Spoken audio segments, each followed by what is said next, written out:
প্রিয় শিক্ষার্থী বন্ধুরা, আমি প্রথমেই এখানে কিছু পরিমাপের একক লিখে নিচ্ছি। এখন এই এককগুলো দিয়ে বিভিন্ন একক তৈরি করব। যেমন 1 কিলোমিটার সমান কত হেক্টোমিটার, 1 কিলোমিটার সমান কত ডেকামিটার, 1 কিলোমিটার সমান কত মিটার, 1 কিলোমিটার সমান কত ডেসিমিটার, 1 কিলোমিটার সমান কত সেন্টিমিটার, 1 কিলোমিটার সমান কত মিলিমিটার।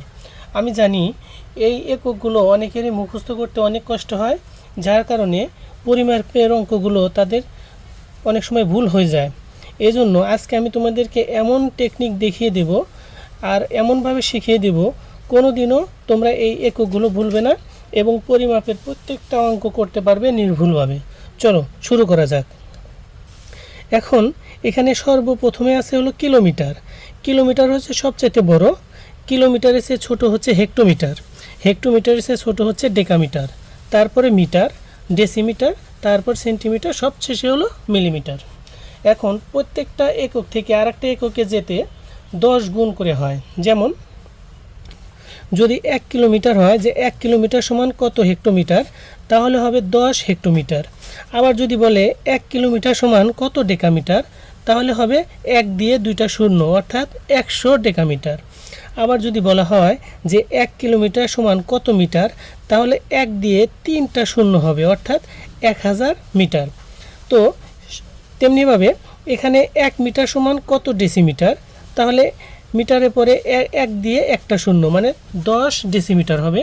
তেমনিভাবে 1 মিটার সমান কত সেন্টিমিটার, তাহলে এখানে 1 দিয়ে 2টা শূন্য হবে, তাহলে 100 সেন্টিমিটার হবে। যদি বলা হয় 1 মিটার সমান কত মিলিমিটার, 1 দিয়ে 3টা শূন্য হবে, অর্থাৎ 1000 মিলিমিটার হবে। তাহলে এখানে মূলত আমরা যে অঙ্কগুলো বেশি থাকে সেগুলো হচ্ছে যে 1 কিলোমিটার সমান কত। এখানে আমি লিখে দিচ্ছি যে 1 কিলোমিটার, আমি এখানে সংক্ষেপে লিখছি 1 কিলোমিটার সমান কত মিটার। এটা থাকে যে 1 কিলোমিটার সমান কত মিটার, এখান থেকে ঠিক এই পর্যন্ত আসতে হবে, অর্থাৎ প্রথমে 1 দিতে হবে, তারপরে 3টার জন্য 3টা শূন্য দিতে হবে।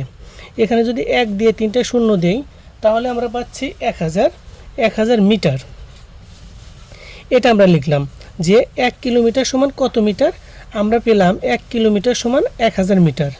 তেমনিভাবে এখানে আসে 1 মিটার সমান কত সেন্টিমিটার। এটা যদি আসে যে 1 মিটার সমান কত সেন্টিমিটার, তাহলে 1 দিয়ে এখানে কয়টা শূন্য দিতে হবে, 1 দিয়ে এখানে 2টা শূন্য দিতে হবে, অর্থাৎ 1 মিটার সমান হচ্ছে 100 সেন্টিমিটার। আবার কখনো কখনো এটা আমাদের প্রয়োজন হয় যে 1 সেন্টিমিটার সমান কত মিলিমিটার, 1 সেন্টিমিটার সমান কত মিলিমিটার। এটা থাকে যে 1 সেন্টিমিটার সমান কত মিলিমিটার, তাহলে 1 দিয়ে একটা শূন্য হবে, অর্থাৎ এখানে হবে 10 মিলিমিটার। আরও একটা জিনিস আমাদের জানা থাকতে হবে, সেটা হচ্ছে কখনো কখনো এটা থাকে যে 1 মিটার সমান কত মিলিমিটার, তাহলে এখানে 1 দিয়ে 3টা শূন্য দিতে হবে। 1 মিটার সমান 1 দিয়ে যদি 3টা শূন্য দেই, তাহলে এখানে হবে 1000 মিলিমিটার। তেমনিভাবে এখানে যদি কখনো বের করতে চাই যে 1 কিলোমিটার সমান কত হেক্টোমিটার, তাহলে কি হবে, 1 দিয়ে একটা শূন্য হবে, অর্থাৎ 10 হেক্টোমিটার হবে। যদি বলি 1 হেক্টোমিটার সমান কত ডেকামিটার, তাহলে 1 দিয়ে একটা শূন্য হবে, অর্থাৎ 10 ডেকামিটার হবে। আবার যদি এখানে আসি যে 1 ডেসিমিটার সমান কত সেন্টিমিটার, তাহলে 1 দিয়ে একটা শূন্য হবে, অর্থাৎ 10 সেন্টিমিটার হবে। এভাবে যদি আমরা হিসাব করে যদি আমরা এককগুলো লিখতে পারি, তাহলে ভুল হওয়ার সম্ভাবনা একদমই 0%।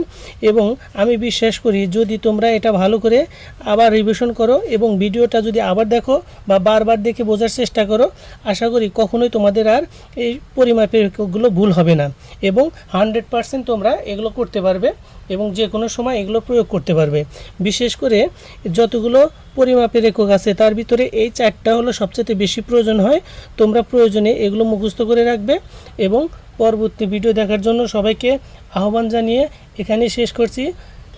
সহজ গণিত চ্যানেলটিকে সাবস্ক্রাইব করে চ্যানেলটির সাথেই থাকবে, ইনশাল্লাহ অবশ্যই উপকৃত হবে। ধন্যবাদ।